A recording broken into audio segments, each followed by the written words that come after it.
نحمده ونصلي على رسوله الكريم اما بعد فاعوذ بالله من الشيطان الرجيم بسم الله الرحمن الرحيم رب اشرح لي صدري ويسر لي امري واحلل عقدة من لساني يفقهوا قولي. پیج 62 پر غسل، وضو اور تیمم. غسل جنابت کا طریقہ. حضرت میمونہ رضی اللہ عنہا بیان کرتی ہیں کہ رسول اللہ صلی اللہ علیہ وسلم نے غسل کا ارادہ فرمایا تو سب سے پہلے دونوں ہاتھ دھوئے. یہ غسل جنابت یعنی ناپاک جب انسان ہو جائے تو اس کے بعد پاک ہونے کے لیے جو غسل کرنا ہے اس کا طریقہ. تو آپ صلی اللہ علیہ وسلم نے سب سے پہلے اپنے ہاتھ دھوئے. ہاتھ کیوں دھوئے؟ کیونکہ باقی کام سب ہاتھوں سے ہی کرتا ہے انسان، تو اگر صفائی کرنے والے ٹول صاف نہیں تو صفائی کہاں ہوگی. پھر شرمگاہ کو دھویا یعنی استنجا کیا. پھر بایاں ہاتھ جس سے شرمگاہ کو دھویا تھا یعنی استنجا کیا تھا زمین پر رگڑا، پھر اس کو دھویا. زمین پہ کیوں رگڑا؟ اس لیے کہ اس زمانے میں صابن اس طرح اویلیبل نہیں ہوتا تھا، تو مٹی پاک کرنے والی ہوتی ہے، مٹی کے اندر ایسی صلاحیت ہوتی ہے جو جرمز کو کل کر دیتی. تو اگر آج آپ کے پاس صابن ہے تو اس کے لیے ضروری نہیں کہ آپ مٹی پر ہی ہاتھ رکھ دیں کہ اب آپ پریشان ہو کہ ہمارے واش روم میں تو ٹائلز لگی ہوئی ہیں اور مٹی نہیں ہے تو کیا ہمارا غسل نہیں ہوگا، تو اس کا آلٹرنیٹ آپ استعمال کر سکتے ہیں. پھر کلی کی اور ناک میں پانی ڈالا، پھر چہرہ دھویا، پھر کوہنیوں تک ہاتھ دھوئے، پھر سر پہ پانی ڈالا اور بالوں کی جڑوں تک پانی پہنچایا. یعنی صرف پانی ڈالا ہی نہیں بلکہ مل کے سر کو بالوں کے جڑ یعنی جہاں سے بال اگتے ہیں اس سارے حصے کو خوب تر کیا. 3 بار سر پر پانی ڈالا، پھر تمام بدن پر پانی ڈالا. یعنی پہلے سر پہ 3 بار ڈال کے اس کو سارا دھو ڈالا، پھر پورے جسم پر پانی ڈالا. پھر جہاں آپ نے غسل کیا تھا اس جگہ سے ہٹ کر پاؤں دھوئے. تو اس کا مطلب ہے کہ باقی وضو آپ نے شروع میں کر لیا اور پاؤں دھونے کا عمل بالکل آخر میں کیا. حافظ ابن حجر رحمۃ اللہ علیہ فرماتے ہیں کسی حدیث میں غسل جنابت کا وضو کرتے وقت سر کے مسے کا ذکر نہیں. کیوں؟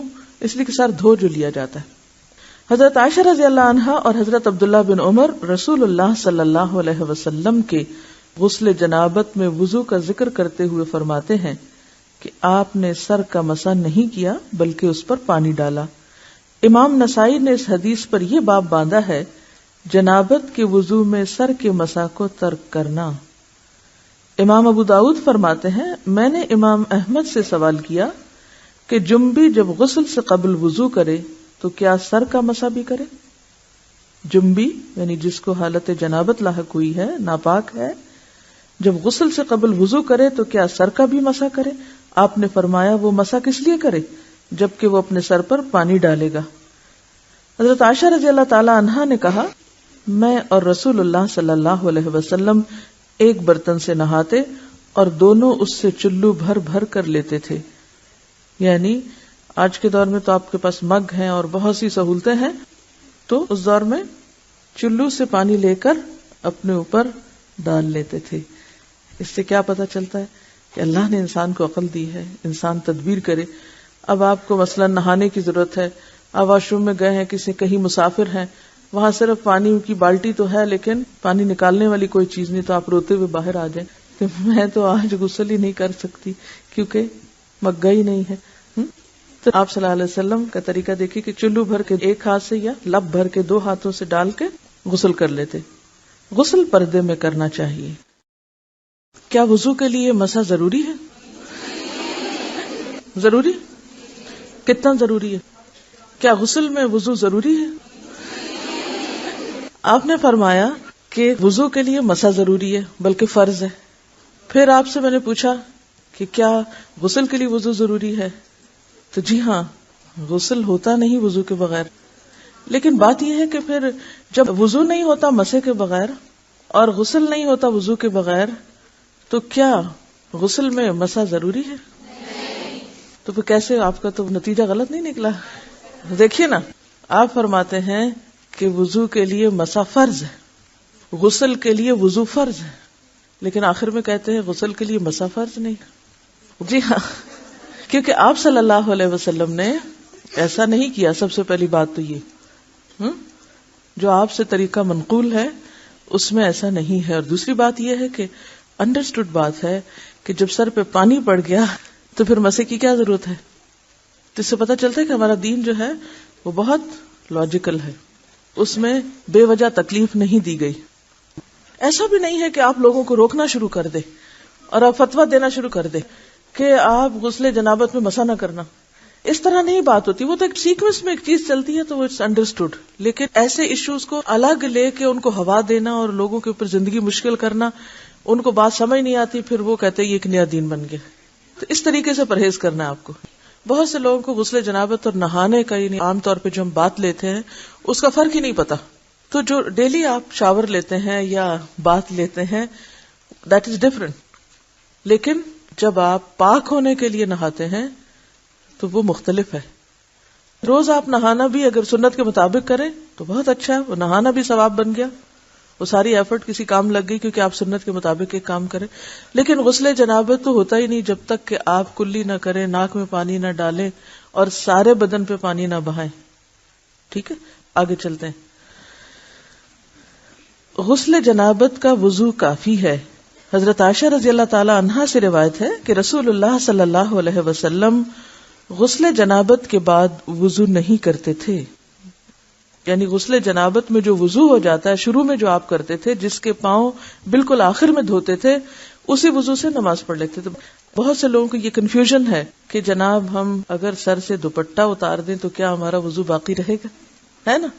یہ بہت ایک خلش سی دل میں لوگوں کی ہوتی. تو یہاں پر تو دوپٹہ کیا لباس بھی نہیں ہے، یعنی بے لباس وضو کیا گیا ہے اور وہی وضو کافی سمجھا گیا ہے، بعد میں دوبارہ وضو کی بھی ضرورت نہیں. دیگر غسل جنابت کے بعد ان احوال کا ذکر کیا جاتا ہے جن میں غسل کرنا واجب، مسنون یا مستحب ہے. جمعہ کے دن غسل. حضرت ابن عمر رضی اللہ تعالی عنہ سے روایت ہے کہ رسول اللہ صلی اللہ علیہ وسلم نے فرمایا اذا جاء احدکم الجمعۃ فلیغتسل. جب تم میں سے کوئی شخص نماز جمعہ کے لیے آئے تو اسے غسل کرنا چاہیے. حضرت ابو ہریرہ رضی اللہ عنہ سے روایت ہے کہ رسول اللہ صلی اللہ علیہ وسلم نے فرمایا ہر مسلمان پر حق ہے کہ ہفتے میں ایک دن جمعہ کو غسل کرے، اس میں اپنا سر دھوئے اور اپنا بدن دھوئے.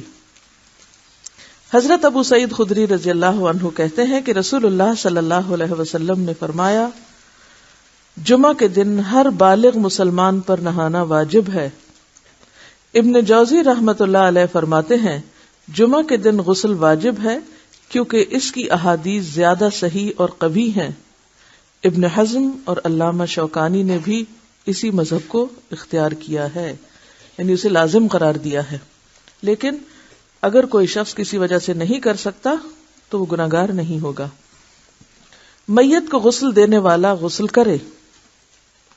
حضرت ابو ہریرہ رضی اللہ عنہ روایت کرتے ہیں کہ رسول اللہ صلی اللہ علیہ وسلم نے فرمایا جو شخص مردے کو غسل دے اسے چاہیے کہ وہ خود بھی نہائے.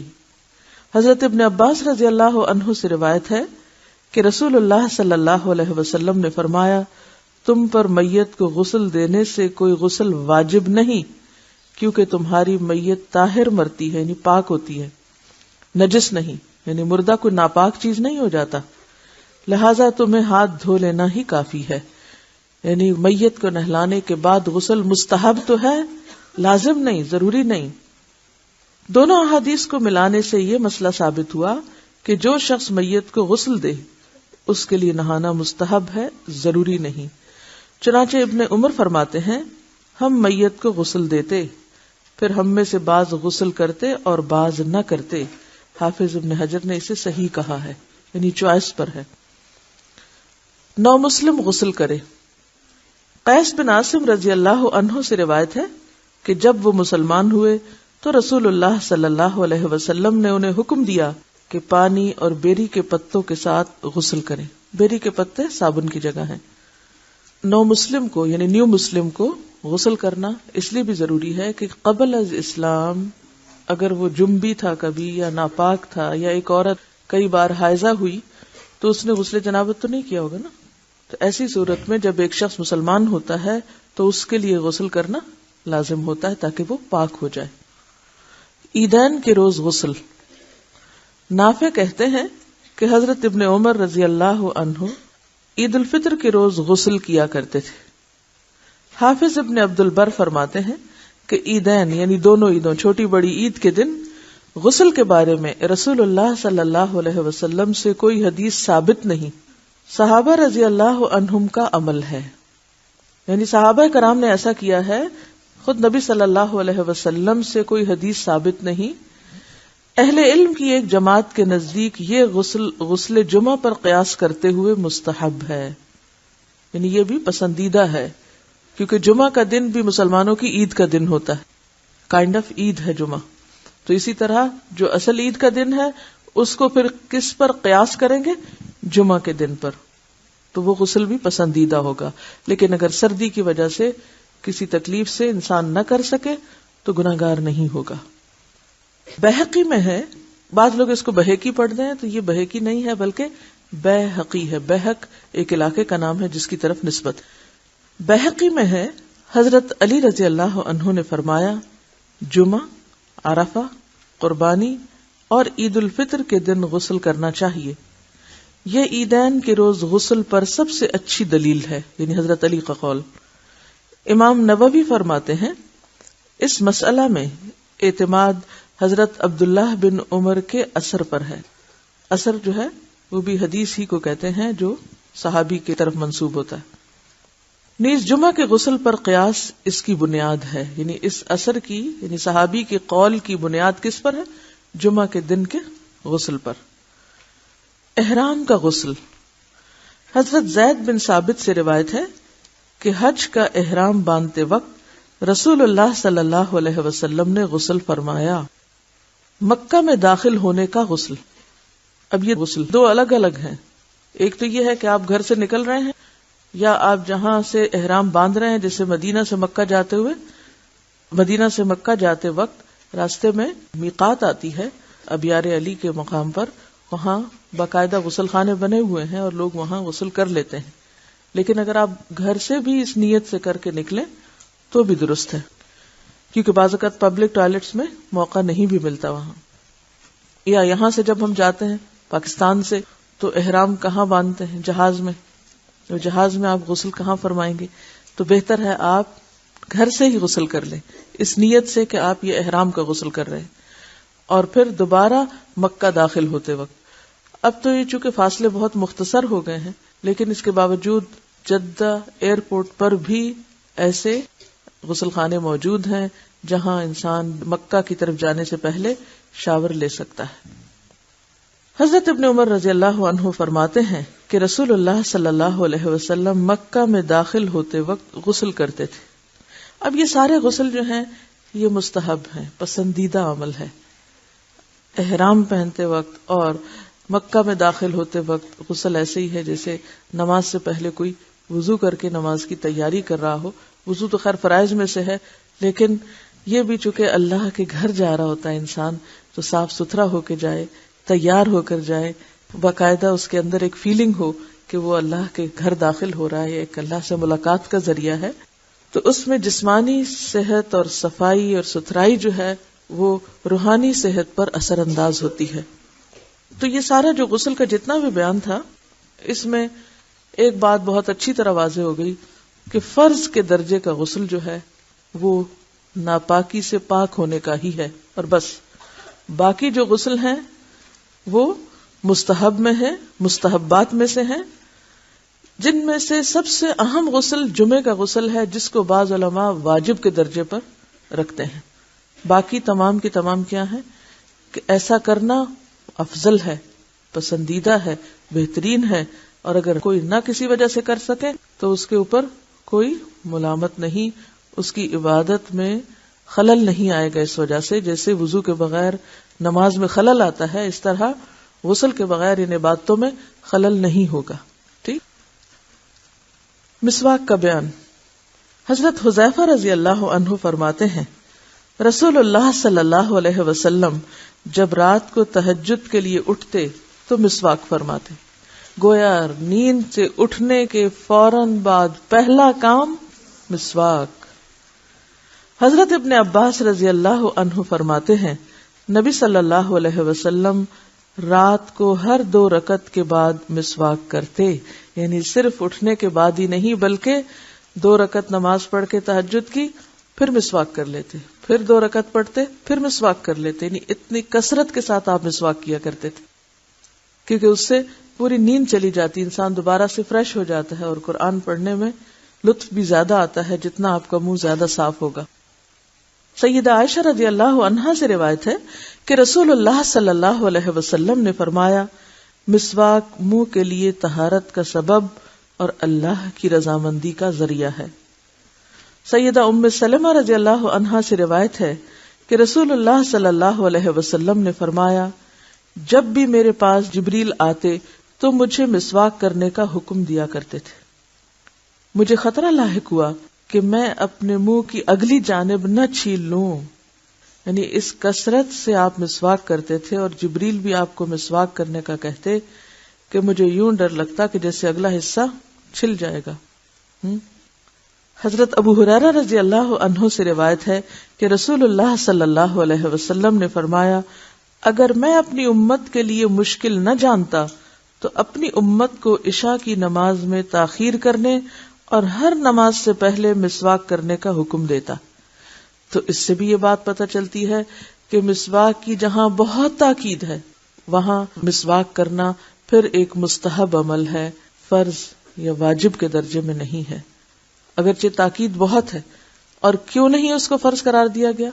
کہ لوگوں کے لیے مشقت ہو جاتی، ہر جگہ انہیں اپنے ساتھ مسواک رکھنا پڑتا، اور اگر نہ ہوتا تو پھر ان کے لیے عبادت مشکل ہو جاتی۔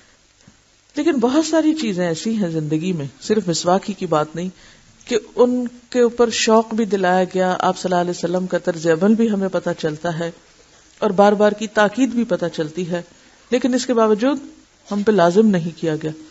ایسے میں ہمیں کیا کرنا چاہیے کہ حد الوسع جتنا بھی ممکن ہو ان چیزوں کو اپنی عادت بنا لیں۔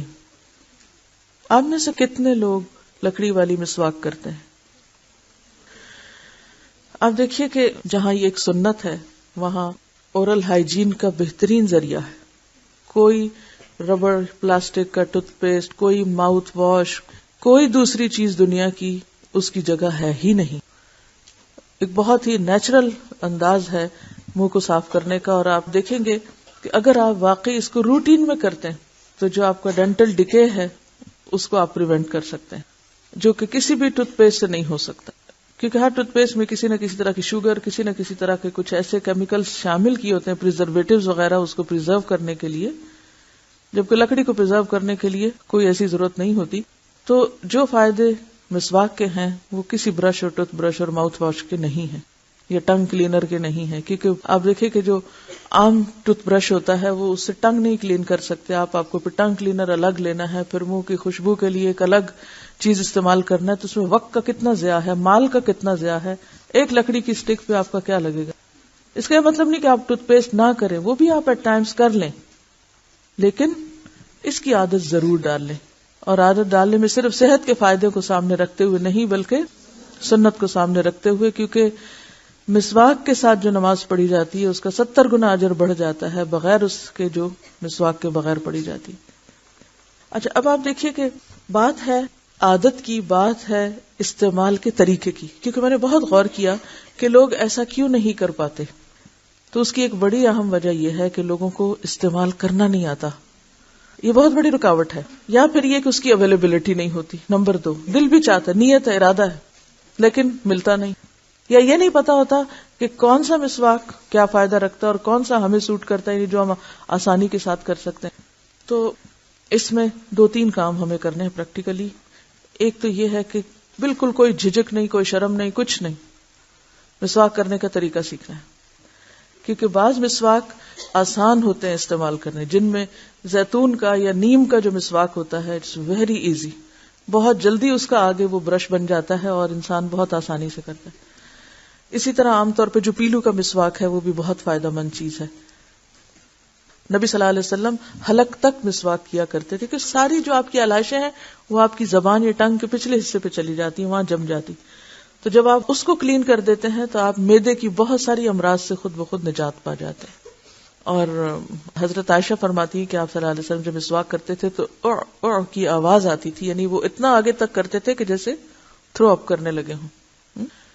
اور آپ کو پتا ہے میں سب سے ہارڈسٹ مسواک یوز کرتی ہوں، اور وہ تمبر کی مسواک ہے. میں مری سے یا ابٹاباد سے خاص طور پر منگواتی ہوں. جو بھی کوئی وہاں سے آنے والا ہو تو میری ریکویسٹ ہوتی ہے. ابھی پچھلے دنوں میں کینیڈا گئی تھی، میں نے کینیڈا تک وہی مسواک مانگی کیونکہ مجھے اس کے علاوہ کسی اور میں لطف ہی نہیں آتا. وہ سب سے سخت مسواک ہے اور آخر تک وہ کڑوی رہتی ہے. بعض مسواک ہوتے ہیں نا شروع میں وہ نر ہوتے ہیں اور پھر اس کے بعد ختم ہو جاتے ہیں، لیکن جب سے میں نے وہ شروع کیا الحمدللہ دانتوں کو کوئی تکلیف نہیں ہوئی. کہ ہوتا ہے نا کہ کوئی درد یا کسی قسم کی کوئی کھچاؤ یا کچھ، الحمدللہ. حالانکہ اس سے پہلے کچھ نہ کچھ سلسلہ چلتا ہی رہتا تھا. سب سے پہلے نرم ترین مسواک اگر آپ شروع کریں گے تو آپ کے لیے بہت آسانی ہوگی اور آپ کو عادت پڑ جائے گی. ونس آپ یوز ٹو ہو جائیں گے تو پھر کسی بھی قسم کا مسواک آپ یوز کر سکیں گے. سب سے نرم اور سب سے آسان اور سب سے زیادہ جس کا آگے برش بن جاتا ہے زیتون کا مسواک ہے. اور اس میں یہ ہے کہ اگر آپ اس کو تھوڑا سا بھی بھگو دیں پیچھے سے، سامنے سے نہیں پیچھے سے، تو وہ چونکہ درخت کا حصہ ہے تو فوراً آگے تک اپنا اثر پہنچا دیتا ہے. اس کو اتنا زیادہ دیر نہیں آپ بھگوئیں کہ جس سے یہ بالکل ہی گل کے اتر جائے یا ٹوٹنے لگے، کیونکہ اگر آپ زیادہ بھگوئیں گے تو آپ کرنے لگیں گے اور یہ آپ کے ہاتھ میں ٹوٹنے لگ جائے گا مسواک. اور آپ یہ بھی کر سکتے ہیں کہ آپ اس کو تھوڑی دیر اگر اگلی سائڈ بھی 5 منٹ صرف بھگو دیں تو اس کے بعد آپ دانت سے چبانا شروع کریں. جب آپ چبانے لگیں گے تو اس سے آپ کے ویسے بھی دانتوں کی جو ہڈی ہے وہ مضبوط ہوگی. اور چباتے ہوئے آپ اگر یہ باہر کا چھلکا جو ہے اس کو تھوڑا سا دانت سے ہی چھیل دیں، چھری سے کسی اور چیز سے اس کو نہ چھیلیں کیونکہ یہ ویسے ہی بہت نرم ہے. اور اس کے بعد آپ اس کو دائیں بائیں کرنا شروع کریں اور تھوڑی دیر کے بعد جب یہ نرم ہو جائے تو پھر نرم حصہ جو بالکل بالوں کی طرح نرم ہو جاتا ہے پھر اس کو آپ زبان پر استعمال کرنا شروع کریں. انشاءاللہ ایک دفعہ سلسلہ شروع ہو گیا تو پھر آپ اس کو چھوڑ نہیں پائیں گے.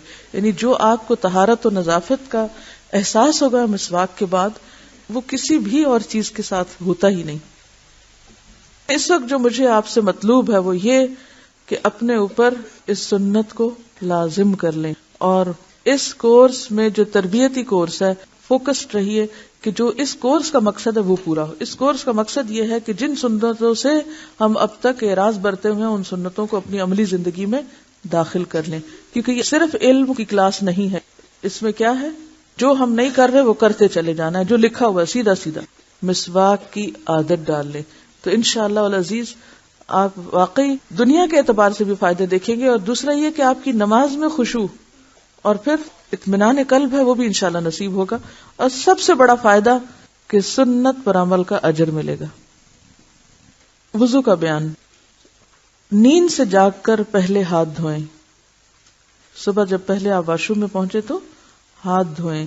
حضرت ابو ہریرہ رضی اللہ عنہ سے روایت ہے کہ رسول اللہ صلی اللہ علیہ وسلم نے فرمایا وَإِذَا اسْتَيْقَظَ أَحَدُكُم مِّن نَّوْمِهِ فَلْيَغْسِلْ يَدَهُ قَبْلَ أَن يُدْخِلَهَا فِي وَضُوئِهِ فَإِنَّ أَحَدَكُمْ لَا يَدْرِي أَيْنَ بَاتَتْ يَدُهُ. جب تم نیند سے جاگو تو اپنا ہاتھ پانی کے برتن میں نہ ڈالو جب تک کہ اس کو 3 بار نہ دھو لو، کیونکہ تم نہیں جانتے کہ اس ہاتھ نے رات کہاں گزاری ہے. مطلب یہ ہے کہ نیند سے جاگ کر ہاتھ پہنچو تک 3 بار دھو کر پھر انہیں پانی کے برتن میں ڈالنا چاہیے. ہو سکتا ہے رات کو ہاتھ بدن کے کسی حصے کو لگ کر پلید ہو گئے ہوں. اب تو خیر ٹیپ کا طریقہ ہے، لیکن اس سے پہلے لوگوں کے پاس مگ بھی نہیں ہوتے تھے اور لوٹوں کا بھی اس طرح رواج نہیں تھا. تو عموماً کیا ہوتا تھا، برتن کے اندر سے، جیسے اب بھی دیہات میں بعض اوقات برتن کے اندر سے ہاتھ ڈال کے لب سے پانی ڈال کے وضو کیا جاتا ہے. نیند سے جاگ کر 3 بار ناک جھاڑیں. اب یہ بھی سنت ہے. بعض لوگ کو دیکھا گیا وہ صرف پانی ڈال لیتے ہیں تو جھاڑتے نہیں ناک کو. سیدنا ابو ہریرہ رضی اللہ عنہ روایت کرتے ہیں کہ رسول اللہ صلی اللہ علیہ وسلم نے فرمایا جب تم نیند سے بیدار ہو پھر وضو کا ارادہ کرو تو پانی چڑھا کر 3 بار ناک جھاڑو، کیونکہ شیطان ناک کے بانسے میں رات گزارتا ہے. سونے والے کے ناک کے بانسے میں شیطان کی رات گزارنے کی اصلیت اور حقیقت اللہ ہی بہتر جانتا ہے. ہمارا فرض ایمان لانا ہے کہ واقعی شیطان رات گزارتا ہے. اور اگر دیکھا جائے تو ساری غلاظتیں جو ہیں ہوا کی یا پولوشن کی وہ سانس لیتے وقت ناک میں ہی جمع ہوتی. تو اگر آپ ناک جھاڑیں گے تو وہ سب کچھ صاف ہو جائے گا. اور اس کا بھی طریقہ کیا ہے کہ اگر آپ ایک جیسے دایاں پہلے جھاڑ رہے ہیں تو بائیں کے اوپر آپ انگوٹھا اگر رکھ لیں تو پورے کا پورا جو ہے وہ پہلے ایک طرف سے اور پھر دوسری طرف سے اور پھر دونوں طرف سے برابر. تو اس سے آپ دیکھیں گے کہ کان اور ناک اور یہ پورے سائنسز ہر چیز کھل جائے گی آپ کی، یعنی پیچھے تک آپ کا دماغ جو ہے وہ ایکٹیو ہو جائے گا. کیونکہ جب ہم دونوں طرف سے اکٹھا ہی جھاڑ لیتے ہیں نا تو اس سے کیا ہوتا ہے کہ وہ پوری شدت کے ساتھ نہیں صفائی ہوتی. مسنون وضو کی مکمل ترتیب. وضو کے شروع میں بسم اللہ ضرور پڑھنی چاہیے، کیونکہ رسول اللہ صلی اللہ علیہ وسلم نے صحابہ کرام سے فرمایا بسم اللہ کہتے ہوئے وضو کرو. واضح رہے کہ وضو کی ابتدا کے وقت صرف بسم اللہ کہنا چاہیے. الرحمن الرحیم کے الفاظ کا اضافہ سنت سے ثابت نہیں. نبی صلی اللہ علیہ وسلم نے فرمایا جو شخص وضو کے شروع میں اللہ کا نام نہیں لیتا اس کا وضو نہیں. رسول اللہ صلی اللہ علیہ وسلم جوتی پہننے، کنگھی کرنے، طہارت کرنے اور غرض تمام کاموں میں دائیں طرف سے شروع کرنا پسند فرماتے. یہ عادت بھی ہمیں ڈالنی ہے. کیا؟ ہر کام دائیں جانب سے. پھر دونوں ہاتھ پہنچوں تک 3 بار دھوئیں. ہاتھوں کو دھوتے وقت ہاتھوں کی انگلیوں کے درمیان خلال کریں، یعنی صرف اوپر سے نہیں دھوئیں بلکہ اندر کے حصوں کو بھی گیلا کریں، انگلیوں میں انگلی ڈال کے. پھر ایک چلو لے کر آدھے سے کلی کریں اور آدھا ناک میں ڈالیں اور ناک کو بائیں ہاتھ سے جھاڑیں. یہ عمل 3 دفعہ کریں. پھر 3 بار منہ دھوئیں یعنی چہرہ. پھر ایک چلو لے کر اسے ٹھوڑی کے نیچے داخل کر کے داڑھی کا خلال کریں. پھر دایاں ہاتھ کوہنی تک 3 بار دھوئیں. پھر بایاں ہاتھ کوہنی تک 3 بار دھوئیں. ایلبو کو کہتے ہیں کونی، اور یہ جو ہڈی ہے یہ شامل ہونی چاہیے اس میں. پھر سر کا مسح کریں. دونوں ہاتھ سر کے اگلے حصے سے شروع کر کے گدی تک پیچھے لے جائیں، یعنی جہاں تک بالوں کی جڑیں ہیں. پھر پیچھے سے آگے اسی جگہ لے آئیں جہاں سے مسح شروع کیا تھا. یعنی جیسے خواتین کے بال لمبے ہوتے ہیں یا ان کے الجھنے کا ڈر ہوتا ہے تو آپ اس کو اس طرح کر کے بھی آہستہ آہستہ لا سکتے ہیں. ضروری نہیں کہ پورے بال پیچھے سے آگے الٹائیں. آپ نے سر کا 1 دفعہ مسح کیا. سر کا مسح 3 بار نہیں 1 بار، لیکن پورے سر کا مسح. پھر کانوں کا مسح اس طرح کریں کہ شہادت کی انگلیاں دونوں کانوں کے سوراخوں سے گزر کر کانوں کی پشت پر انگوٹھوں کے ساتھ مسح کریں. کانوں کا مسح اس طرح کریں کہ شہادت کی انگلیاں دونوں کانوں کے سوراخوں سے گزار کر کانوں کی پشت پر انگوٹھوں کے ساتھ مسح کریں. انگوٹھے پیچھے اور شہادت کی انگلی سوراخوں کے اندر. پھر دایاں پاؤں ٹخنوں تک 3 بار دھوئیں اور بایاں پاؤں بھی ٹخنوں تک 3 بار دھوئیں.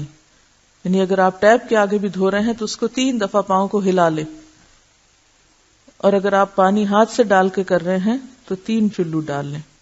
جب وضو کریں تو ہاتھ اور پاؤں کی انگلیوں کا خلال کریں، یعنی پاؤں کی انگلیوں کے اندر بھی انگلی ڈالیں، چھوٹی انگلی.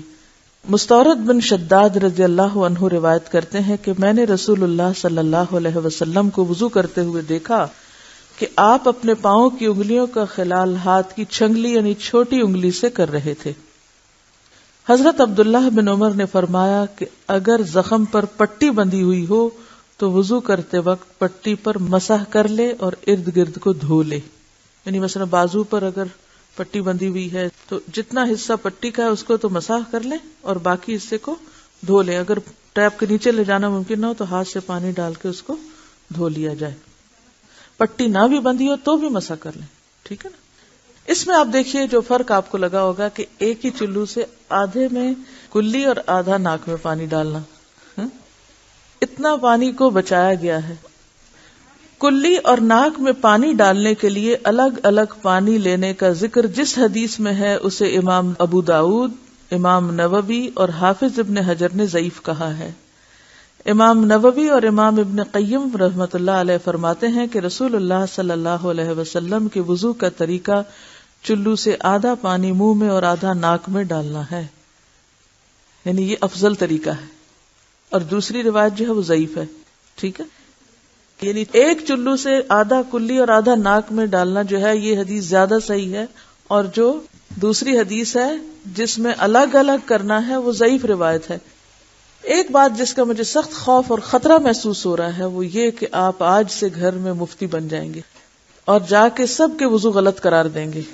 کیا ایسا ہی کریں گے؟ لیکن مجھے ڈر کیوں لگ رہا ہے آپ ایسے کریں گے؟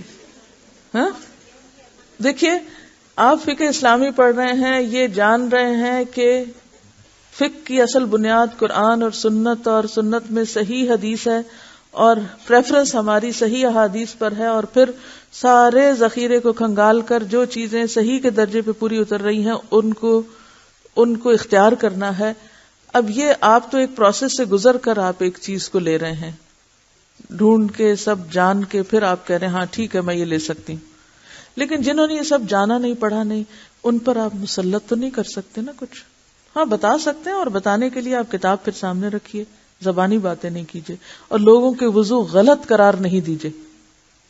اس سے بھی بچیے کہ آپ غلط وضو کر رہی ہیں. آپ یہ کہہ سکتی ہیں کہ آپ نے اگر صحیح حدیث کا انتخاب کر کے بہتر وضو کیا ہے تو دوسرے کا غلط نہیں ہے، ٹھیک ہے، بجائے اس کے کہ وہ نماز پڑھتا رہے. ایسا نہ ہو کہ آپ کا طرز عمل اس کو نماز سے ہی بھگا دے. یہ زیادہ اہم نقطہ ہے سیکھنے کا بنسبت افضل اور بہترین چیزیں سیکھنے کے. اور ایسے لوگوں کو بھی آرام سے بتا سکتے ہیں جو خود سننے کے سمجھنے کے طلبگار ہوں، اور بس بلا وجہ کسی کے بھی پیچھے نہیں. اب دیکھیے کہ میں نے یہ کتاب آپ کے سامنے کیوں رکھی، تاکہ دلائل آپ کے سامنے ہوں، اور اگر آپ کو میں دلائل کے بغیر خود اپنے حکم کے طور پہ سناتی تو شاید آپ کے لیے بھی قبول کرنا آسان نہ ہوتا. چلیے آگے چلتے ہیں. رسول اللہ صلی اللہ علیہ وسلم نے فرمایا، کانوں کا تعلق سر سے ہے، یعنی سر کا مسح جو قرآن میں آتا ہے نا، فَامْسَحُوا بِرُؤُوسِكُمْ، تو کان بھی سر کا حصہ ہے. یعنی اگر کوئی پوچھے کہ دلیل کیا ہے تو اس میں آپ صلی اللہ علیہ وسلم نے یہی دلیل دی ہے کہ کان سر کا حصہ ہے، یعنی کانوں کا تعلق سر سے ہے. اسے ابن جوزی وغیرہ نے صحیح کہا ہے. یعنی اس حدیث کو، اس کا مطلب یہ ہے کہ کانوں کے لیے نئے پانی کی ضرورت نہیں، یعنی مسح کرتے وقت وہ سر ہی کے مسح میں شامل ہے.